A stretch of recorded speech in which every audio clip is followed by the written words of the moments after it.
गोहाना की सरजमीन एक बार फिर साबित कर दिया है कि वो सियासी सपनों को पूरा नहीं होने देती है। जो बड़े बड़े नेता गोहाना में आकर बड़ी कामयाबी चाहते हैं, बड़ी चर्चा चाहते हैं और बड़े लक्ष्य हासिल करना चाहते हैं, उन्हें गोहाना ने हर बार मायूस किया है। आज भी ऐसा ही हुआ।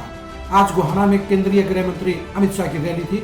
ये रैली बीजेपी के लिए बड़े मायने रखती थी। इस रैली की सफलता के लिए बीजेपी के बड़े बड़े नेता पिछले 2 सप्ताह से लगे हुए थे। भूपेंद्र हुड्डा के गढ़ में बीजेपी आज बड़ा धमाका करना चाहती थी, वहीं दूसरी तरफ 2024 के चुनावी महासंग्राम का बिगुल बजाना चाहती थी, लेकिन वैसा नहीं हुआ जैसा बीजेपी चाहती थी। खराब मौसम बीजेपी के रास्ते का खलनायक बन गया और बीजेपी की रैली में अमित शाह नहीं आए। गोहाना की कहानी बड़ी अलबेली है। गोहाना सियासी बलि लेने का काम करता है, सियासी अरमानों को तार तार करने का काम करता है और सियासी सपने तोड़ने का काम करता है। शुरुआत हुई 2018 से। 2018 में इनेलो ने गोहाना में बड़ी रैली की। इनेलो सोचती थी गोहाना रैली की बम्पर सफलता के बाद हुए 2019 में अपनी सरकार बनाने का काम करेगी, लेकिन इसके बिल्कुल उलट हुआ। सरकार बनने की बजाय इनेलो ही दो फाड़ हो गई। चौटाला परिवार बट गया और इनेलो के साथ साथ जेजेपी भी पैदा हो गई।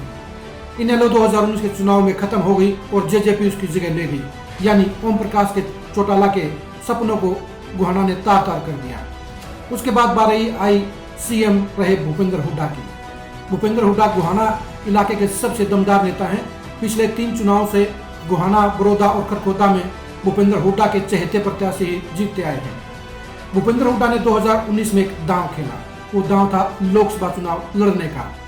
भूपेंद्र हुड्डा ने इससे पहले कभी भी रोहतक से बाहर सियासी चुनाव नहीं लड़ा और 2019 में वे इसी उम्मीद के साथ, इसी ख्वाहिश के साथ सोनीपत संसदीय सीट पर चुनाव लड़े थे कि यहाँ से वो चुनाव जीतकर जहाँ लोकसभा में पहुंचेंगे वहीं अपनी लोकप्रियता का डंका बजाकर 2019 के चुनाव में हरियाणा में अपनी सरकार बनाएंगे।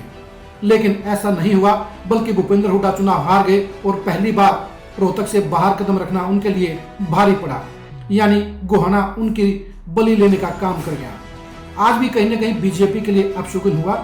बीजेपी 2024 के चुनाव के लिए आज प्रचार का एक बड़ा बिगुल फूकने वाली थी, एक बड़ा धमाका करने वाली थी और वहां से भूपेंद्र हुड्डा के गढ़ में अमित शाह हुंकार भरने वाले थे, लेकिन ऐसा नहीं हुआ और अमित शाह नहीं आए।